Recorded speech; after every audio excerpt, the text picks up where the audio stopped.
Hello बच्चों, good morning all of you. एक एक दिन बीतता जा रहा है और परीक्षा की घड़ी नज़दीक आते जा रही है।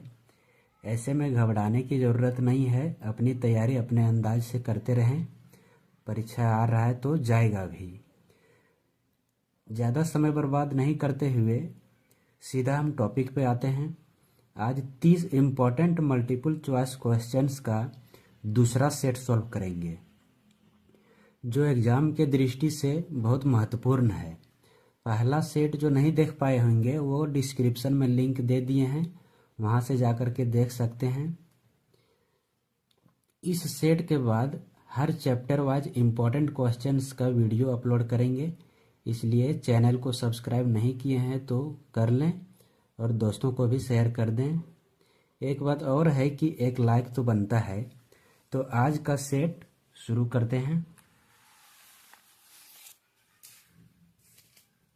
पहला क्वेश्चन है कि एक प्राकृत संख्या का अभाज्य गुणनखंड उसके गुणनखंडों के क्रम को छोड़ते हुए होता है। अनेक, जीरो, अद्वितीय या दो।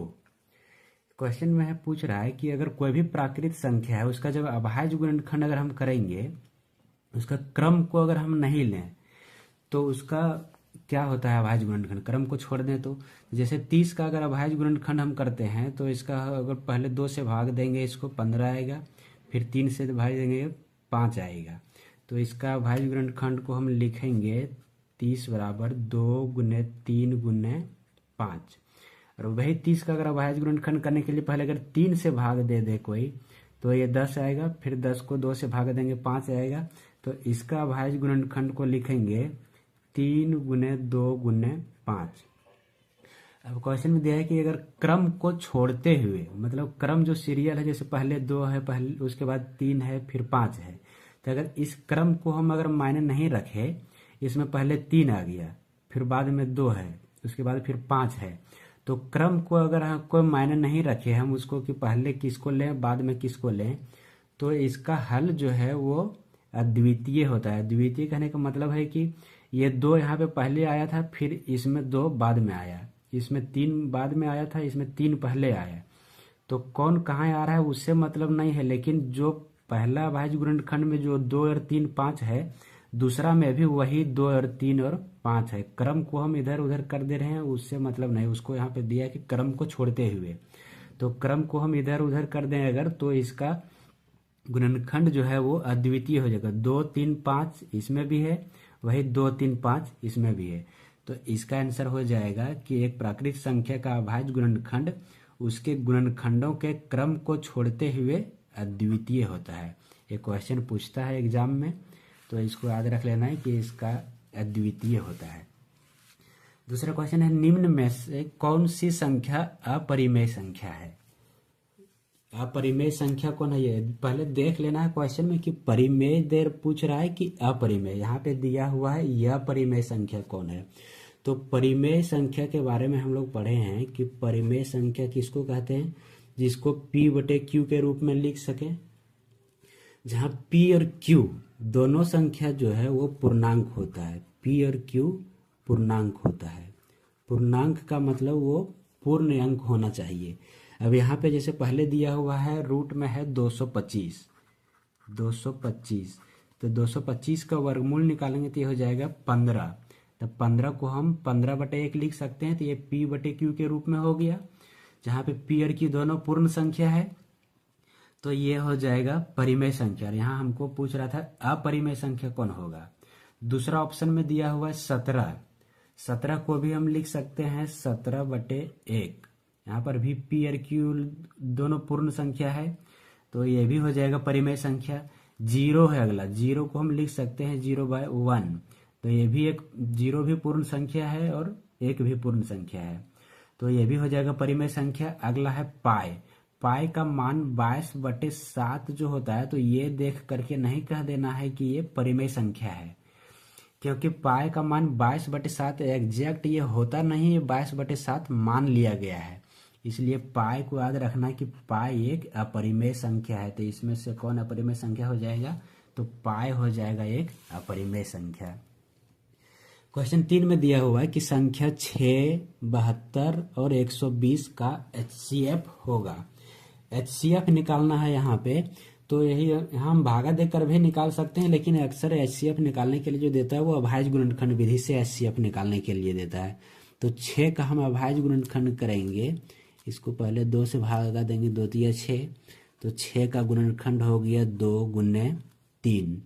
फिर ऐसे ही 72 का अभाज्य गुणनखंड करेंगे, 2 से भागा देंगे 36, फिर 2 से भागा देंगे 18, फिर 2 से भागा देंगे 9, अब 3 से भागा देंगे 3 तिया 9। तो 72 का अभाज्य गुणनखंड आ गया 2 गुने 2 गुने 2, 2 गुने 2 गुने 2 गुने 3 गुने 3, 3 गुने 3। फिर 120 का अभाज्य गुणनखंड निकालेंगे, हो जाएगा 60, फिर 2 से लेंगे 30, फिर 2 से लेंगे 15, अब 3 से हो जाएगा 5। तो 120 का अभाज्य गुणनखंड हो गया, 2 है 3 बार, तो 2 गुने 2 गुने 2, फिर 3 गुने 5, 3 गुने 5। अब HCF निकालना है हमको, HCF 6, 72 और 120, ये तीनों का HCF कितना होगा? तो HCF होता है जो तीनों में कॉमन आया होगा वही होगा HCF। तो ये 2 जो है वो तीनों में कॉमन है।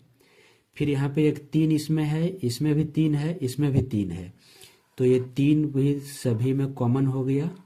और भी कुछ नहीं है जो कि तीनों में मिलता हो, तो इसका HCF हो जाएगा 2 गुने 3 बराबर 6।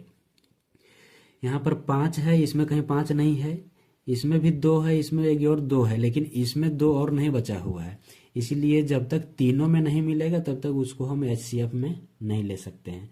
तो इसका HCF हो जाएगा 6, ऑप्शन ए में दिया हुआ है।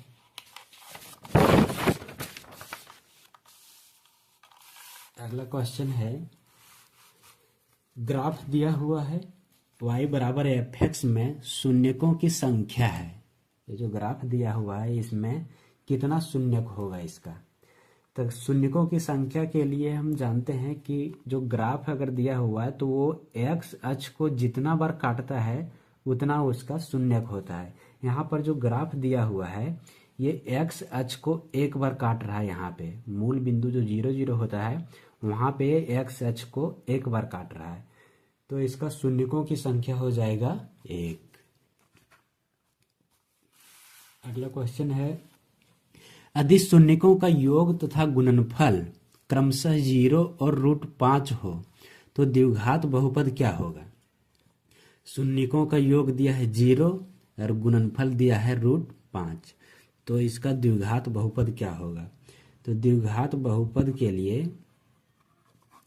अगर शून्यकों का योग दिया हुआ है, गुणनफल दिया हुआ है, तो द्विघात बहुपद होता है x² प्लस, अगर शून्य को हम एक शून्य को अल्फा और एक शून्य को अगर बीटा मान लें तो शून्यकों का योग प्लस एक द्विघात बहुपद होता है x² प्लस शून्यकों का योग इंटू x प्लस शून्यकों का गुणनफल।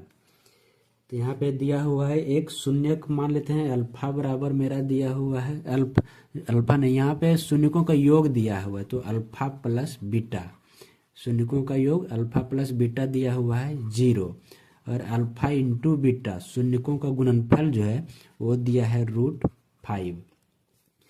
तो जहाँ पे शून्यकों का योग है वहाँ पे 0 रखेंगे और शून्यकों का गुणनफल की जगह पे √5, इससे जो मेरा द्विघात बहुपद बनेगा वही हो जाएगा आंसर। तो इसलिए द्विघात बहुपद px जो है वो हो जाएगा x² प्लस शून्यकों का योग इंटू x, तो शून्यकों का योग दिया हुआ है 0 तो हो जाएगा 0 इंटू x प्लस शून्यकों का गुणनफल, शून्यकों का गुणनफल √5 है तो हो जाएगा √5। अब ये 0 को x से जब गुना करेंगे तो ये 0 हो जाएगा, तो हो जाएगा यहाँ पे x² प्लस √5, x² प्लस √5 आया, तो ये ऑप्शन दिया हुआ है x² प्लस √5 बी में दिया हुआ है, तो इसका आंसर हो जाएगा बी।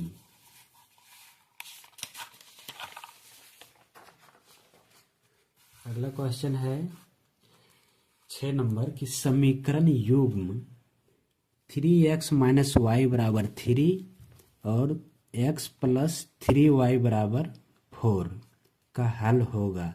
एक हल होगा, अनेक हल होगा, दो हल होगा कि कोई हल नहीं होगा। इसका कितना हल होगा ये निकालना है हमको। तो जो समीकरण दिया हुआ है पहले हम उसको लिखते हैं। दिया है 3x माइनस वाई बराबर 3। ये समीकरण युग्म जो रैखिक समीकरण ये दिया हुआ है इसको स्टैंडर्ड फॉर्म में हम लिखते हैं। पहले स्टैंडर्ड फॉर्म होता है ये x plus b y plus c बराबर 0। तो जो 3 जो है वो बराबर के दाहिने साइड में है, इसको हम पहले बाएं साइड में कर लेंगे इसको। तो हो जाएगा 3x माइनस वाई माइनस 3 बराबर 0। ये हो गया समीकरण 1।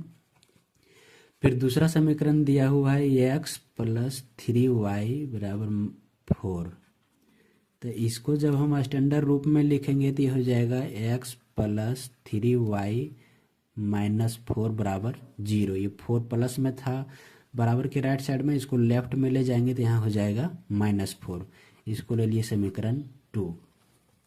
अब इसका कितना हल होगा, एक हल होगा, अनेक हल होगा कि दो हल होगा, इसके निकालने के लिए हम इसका पहले a1 a2 a3 और b1 b2 b3 से इसको हम चेक करेंगे। यहाँ पे जो पहला समीकरण दिया हुआ है इसमें x के साथ जो गुना में है वो a1 हो जाएगा, y के साथ जो गुना में है वो b1 हो जाएगा, और जो कांस्टेंट टर्म जो बच जाएगा c के जगह पे वो हो जाएगा c1।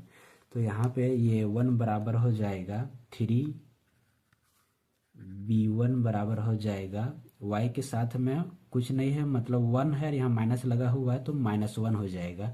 तो b1 हो जाएगा -1 और c1 हो जाएगा कांस्टेंट टर्म ये जो है -3। फिर दूसरा समीकरण से a2 हो जाएगा, x के साथ में गुना में कुछ नहीं मतलब यहाँ 1 है तो यहाँ a2 हो जाएगा 1। b2 y के साथ में यहाँ पे 3 है तो b2 हो जाएगा 3 और c2 हो जाएगा -4। अब a1 बटे a2 और b1 बटे b2 c1 बटे c2 का हम तुलना करेंगे कि क्या हो रहा है मेरा। तो a1 बटे a2 बराबर a1 बटे a2, a1 है 3 और a2 है 1 तो 3/1। b1 बटे b2 बराबर b1 है -1 और b2 है 3 तो हो जाएगा -1/3। अब c1 बटे c2 हमको निकालने का ज़रूरत नहीं है, क्योंकि जैसे ही अगर a1 बटे a2 और b1 बटे b2 अगर दोनों बराबर आया रहता तो हम c1 बटे c2 को चेक करते निकाल करके। लेकिन यहाँ दो ही जैसे निकाले a1/a2 और b1/b2। अब ये देख रहे हैं कि दोनों बराबर नहीं है, यहाँ पे 3/1 यानी कि इसको 3 कह सकते हैं, और दूसरा आ गया -1/3। तो 3 और -1/3 ये दोनों बराबर तो नहीं है। तो इतना ही से मेरा चेक हो जाएगा कि इसका कितना हल होगा। इसीलिए अब यहाँ पे c1/c2 और निकालने का जरूरत नहीं है। अब यहाँ पे हम देख रहे हैं कि a1 बटे a2 नॉट इक्वल्स टू है b1/b2। ये दोनों बराबर तो नहीं है, ये है 3/1 और ये है -1/3, दोनों बराबर नहीं है। तो a1/a2 not equals to b1/b2। और जब दोनों ये बराबर नहीं है, a1 बटे a2 और b1/b2 जब बराबर नहीं होता है तो ये इसका अद्वितीय हल होता है। अद्वितीय हल कहने का मतलब उसका केवल एक हल होता है। तो यहाँ पे पूछ रहा था कि कितना हल होगा, तो इसका एक हल होगा। अगर अद्वितीय हल यहाँ पे ऑप्शन में रहता तो अद्वितीय हल को भी हम टिक मारते। अद्वितीय हल मतलब केवल एक हल उसका। और जब ये कंडीशन में याद ये भी रखना है कि जब a1 बटे a2 not equals to b1/b2 आता है तो रेखाएं प्रतिच्छेद करती है, मतलब एक रेखा दूसरे रेखा को काटती है, प्रतिच्छेद करती है। दूसरा है कि प्रतिच्छेद करती थी, इसका एक हल होता है। और अगला ये और क्वेश्चन इससे बन सकता है कि अगर प्रतिच्छेद करता है तो वो समीकरण जो है वो कहलाएगा संगत, वो हो जाता है संगत। तो यहाँ पे इसका कितना हल होगा ये पूछ रहा था। तो जब प्रतिच्छेद कर रहा है तो इसका केवल एक हल होगा, यानी अद्वितीय हल होगा। ऑप्शन ये सही है। अगला क्वेश्चन है कि यदि रैखिक समीकरणों का कोई युग्म या संगत है तब इसके आलेख की रेखाएं होगी। कोई भी रैखिक समीकरण जो दिया हुआ है अगर उसका युग्म जो है वो असंगत है तो इसका आलेख की रेखाएं क्या होगी। अभी बताए कि यह संगत होता है जब उसका कोई हल नहीं होता है। और कोई हल कब नहीं होगा, जब रेखाएं प्रतिच्छेद करेगी नहीं, जब रेखाएं प्रतिच्छेद करती है तो उसका एक हल होता है, और जब हल होता है तो वो कहलाता है संगत। तो पहला ऑप्शन नहीं होगा। दूसरा में दिया हुआ है कि समांतर, जब रेखाएं समांतर होगी, तो जब दोनों रेखा अगर समांतर हो जाएगा तो कहीं पर भी अगर जब ये अगर नहीं कटेगा, जैसे रेलवे लाइन का जो होता है पटरी, तो वो कहीं पे एक दूसरे को टच नहीं करता है, तो उस कंडीशन में इसका कोई हल नहीं होगा। जब ये कहीं टच ही नहीं करेगा तो इसका एक भी हल नहीं होगा, और जब हल नहीं होता है तो वही कहलाता है असंगत। तो यहाँ पे समांतर जो है, जब रेखाएं समांतर होगी तब उसका कोई हल नहीं होगा, और जब हल नहीं होगा तो वही कहलाएगा असंगत। तो इसका आंसर हो जाएगा जब रेखाएं समांतर होगी। समपाती में क्या है कि समपाती में एक ही लाइन पर दूसरा लाइन भी गया हुआ रहेगा, दोनों रेखा एक दूसरे पर रहेगा, तो इसका अनंत हल होता है, बहुत सारा हल हो जाएगा इसका। तो हल चाहे एक हल हो चाहे अनेक हल हो, हल तो हो जा रहा है, और जिसका हल हो जाता है वो कहलाता है संगत। तो ये भी हो जाएगा संगत। इसलिए यहाँ पे इसका आंसर हो जाएगा कि समीकरणों का कोई युग्म असंगत तब कहलाएगा जब आलेख की रेखाएं समांतर होगी।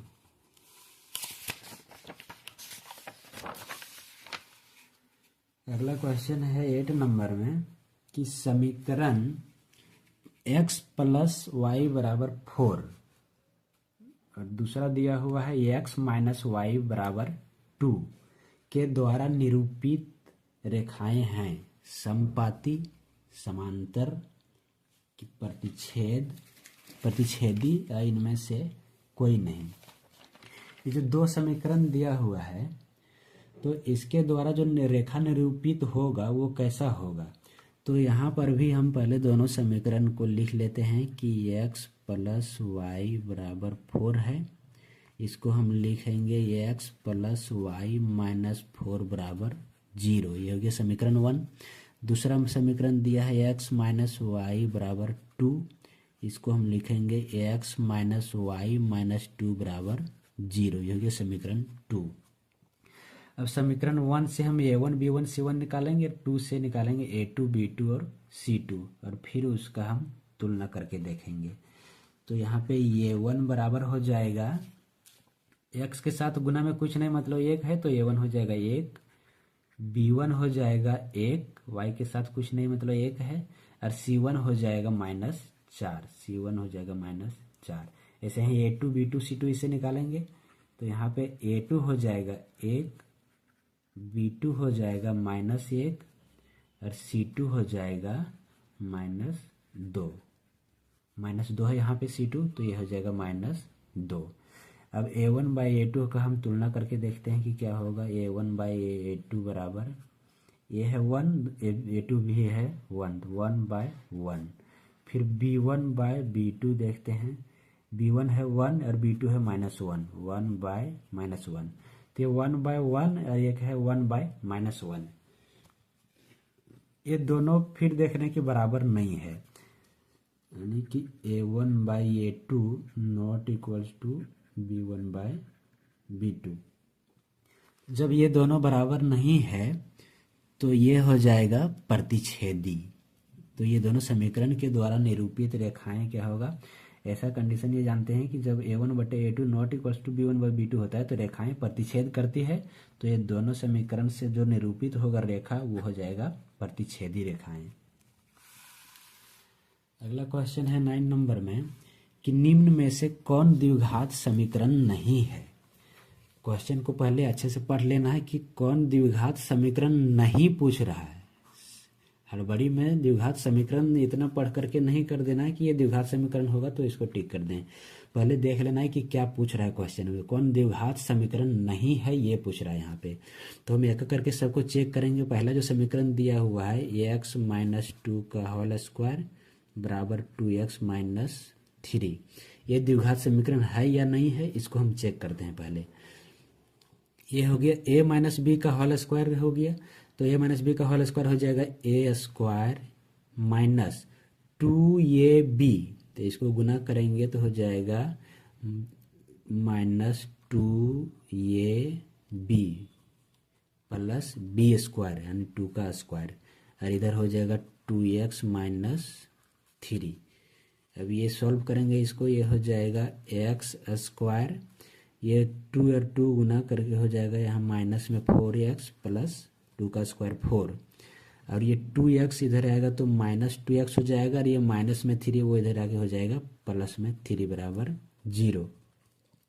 अब ये हो गया एक्स स्क्वायर माइनस में 4x और माइनस में 2x, माइनस हो गया 6x और 4 और 3 हो जाएगा 7 इक्वल्स टू 0। अब ये हो गया मेरा द्विघात समीकरण। x का अधिक द्विघात समीकरण किसको कहते हैं? जिसमें x का अधिकतम घात पावर जो है, x का अधिकतम पावर 2 अगर रहेगा तो वो द्विघात समीकरण कहलाएगा। तो ये हो गया मेरा द्विघात समीकरण। यहाँ पूछ रहा था कौन द्विघात समीकरण नहीं है, तो ये ऑप्शन मेरा नहीं होगा। अब दूसरा हम चेक करते हैं, बी वाला ऑप्शन में दिया हुआ है x इंटू 2x प्लस 3 बराबर एक्स स्क्वायर प्लस 1। इसको जब हल करेंगे तो ये x है वो 2x से गुना होगा एक बार, फिर x 3 से भी गुना होगा। तो x जब 2x से गुना होगा तो ये हो जाएगा 2x स्क्वायर, गुना में पावर जुट जाता है, यहाँ पे x का पावर 1 है, यहाँ भी x का पावर 1 है। जब दोनों गुना होगा तो x का पावर जुट करके हो जाएगा 2, तो ये हो जाएगा 2x स्क्वायर, फिर प्लस ये x जब 3 से गुना होगा तो ये हो जाएगा 3x, और इधर जो एक्स स्क्वायर प्लस में उसको जब लेफ्ट साइड ले आएंगे तो ये हो जाएगा माइनस में एक्स स्क्वायर, ये प्लस में 1 है वो माइनस में 1 हो जाएगा, बराबर हो जाएगा 0। अब ये 2x स्क्वायर है प्लस में, 1x स्क्वायर है माइनस में, तो 2 में से 1 चल जाएगा तो 1x स्क्वायर बच जाएगा प्लस में है यहाँ पे 3x और माइनस में है 1 इक्वल्स टू 0। अब ये भी देखते हैं कि द्विघात समीकरण हो जा रहा है, क्योंकि x का अधिकतम घात यहाँ पे 2 है, तो ये भी द्विघात समीकरण हो गया। यहाँ हमको निकालना है कौन द्विघात समीकरण नहीं होगा। तो अब तीसरा ऑप्शन को हम चेक करते हैं। तीसरा ऑप्शन में दिया हुआ है एक्स स्क्वायर माइनस 2x बराबर, इधर दिया है माइनस 2 इंटू 3 माइनस एक्स। अब इसको एक्स स्क्वायर माइनस 2x का जो है वही लिख दिए बराबर, यहाँ पे है माइनस 2 को जब 3 से गुना करेंगे तो ये माइनस गुने प्लस माइनस हो जाएगा, और 2 को 3 से गुना करेंगे तो 6 हो जाएगा, फिर ये माइनस गुने माइनस प्लस हो जाएगा, 2 और x को गुना करेंगे तो ये हो जाएगा 2x। अब ये हो गया इधर एक्स स्क्वायर, ये माइनस में है यहाँ पे 2x, और ये 2x प्लस में है, वो जब इधर आएगा तो इधर भी आकर के वो भी हो जाएगा माइनस 2x, जो माइनस में है 6 इधर आकर के हो जाएगा प्लस में 6 बराबर 0। अब ये हो गया एक्स स्क्वायर माइनस 2x और माइनस 2x, माइनस हो जाएगा 4x प्लस 6 बराबर 0। ये भी हो गया द्विघात समीकरण। x का अधिकतम पावर 2 है यहाँ पर, तो ये भी हो गया मेरा द्विघात समीकरण। तो C भी नहीं होगा। अब D को हम चेक करते हैं। D में दिया हुआ है कि x square plus 3x plus 1 बराबर, इधर है x माइनस 2 का whole square.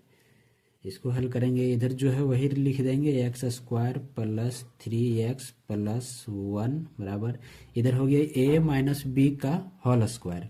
a minus B का होल स्क्वायर को जब तोड़ेंगे तो ये हो जाएगा a स्क्वायर माइनस 2ab, तो हो जाएगा माइनस में यहाँ पे 4x प्लस b स्क्वायर मतलब 2 का स्क्वायर, तो ये हो जाएगा 4। अब एक्स स्क्वायर बराबर के लेफ्ट साइड भी है और एक्स स्क्वायर बराबर के राइट साइड भी है, तो इसको हम काट सकते हैं। और नहीं तो फिर जब ऐसा भी देखेंगे कि जब एक्स स्क्वायर यहाँ राइट साइड में, इसको जब इधर लेकर के आएंगे तो वो माइनस में हो जाएगा एक्स स्क्वायर, तो प्लस एक्स स्क्वायर और माइनस एक्स स्क्वायर दोनों कट जाएगा, इसीलिए हम इसको यहाँ पर भी काट सकते हैं। तो एक्स स्क्वायर और एक्स स्क्वायर खत्म हो गया, यहाँ बच गया 3x प्लस 1, और इधर बच गया माइनस में 4x, जो इधर आएगा तो हो जाएगा प्लस में 4x, और ये प्लस में 4 है, ये हो जाएगा 4 जो है वो प्लस में इधर लाएंगे तो वो भी हो जाएगा माइनस 4 बराबर 0। 3x और 4x दोनों को जोड़ेंगे तो हो जाएगा 7x, माइनस में 4 प्लस में 1 तो हो जाएगा माइनस 3 बराबर 0। यहाँ पे देख रहे हैं कि x का जो है वो अधिकतम घात जो पावर जो है वो वहाँ कुछ नहीं, मतलब यहाँ पे 1 है, तो ये द्विघात समीकरण नहीं होगा।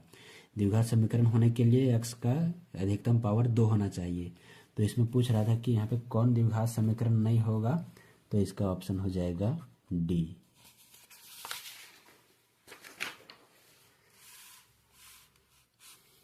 आगे क्वेश्चन नंबर 10 है, द्विघात समीकरण 3x² - 12x + m = 0 के मूल बराबर हैं, तो m का मान होगा। यहाँ पे दे दिया है कि इसका मूल बराबर है, तो हमको m का मान निकालने के लिए बोल रहा है कि m का क्या मान रखेंगे कि मूल बराबर हो जाएगा। द्विघात समीकरण का मूल बराबर होने के लिए इसका कंडीशन क्या है कि मूल बराबर होंगे कब? मूल कब बराबर होता है?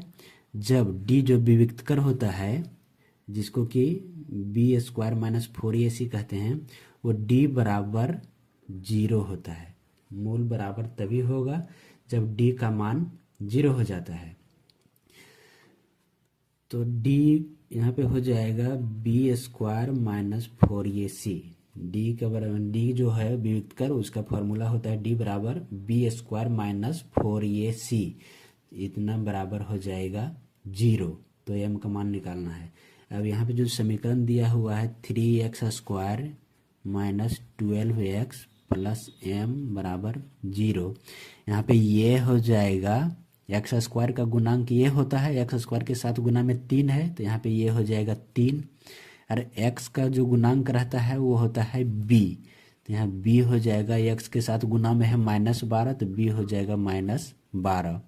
और c जो कांस्टेंट टर्म रहता है वो c होता है, तो यहाँ पे c हो जाएगा m। तो यहाँ b abc का मान रख देंगे, b² यानी -12 का स्क्वायर -4 इंटू ये का मान 3 है, तो 3 रखेंगे। c का मान m है, तो यहाँ पे m बराबर 0, इससे m का मान निकालना है। तो -12 का जब स्क्वायर करेंगे तो हो जाएगा 144, और ये 4 और 3 को गुना करेंगे तो 12 हो जाएगा, और ये m रहेगा तो 12m हो जाएगा। ये माइनस में है, जब इसको हम इधर ले जाएंगे, बराबर से लेफ्ट साइड में था, इसको जब राइट में ले जाएंगे तो माइनस में है, वो जा करके इधर हो जाएगा, 12m हो जाएगा प्लस में। अब इससे m का मान हमको निकालना है, तो 144 का रहने यहीं पर रहेगा। ये 12 जो है m के साथ यहाँ पे गुना में है, जब उसको इधर ले आएंगे तो हो जाएगा भागा में, यहाँ पे बच जाएगा सिर्फ 12। 144 को जब 12 से भागा देंगे तो हो जाएगा 12, यानी कि m का मान आ गया 12। तो ये हो जाएगा ऑप्शन बी सही हो जाएगा।